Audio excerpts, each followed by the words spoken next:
I've been an internet marketer for several years now. One thing I've noticed is that a lot of the marketers that create software products are the ones that end up having seven-figure businesses. So that's one of the reasons why you want to get into the software business. I'm not saying that you're going to have a seven-figure business or a six-figure business, but it is a very lucrative industry.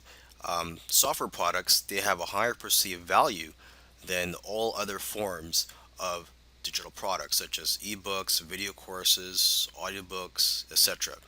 And another advantage to getting into the software business is the barrier to entry. There's not much competition out there. If you create a software product that's, you're not going to have much competition with that compared to other forms of products. For example, if you write a how-to book on a certain topic, you're going to have lots of competition for that book. There's going to be lots of other people that's going to write something on similar topic. Okay.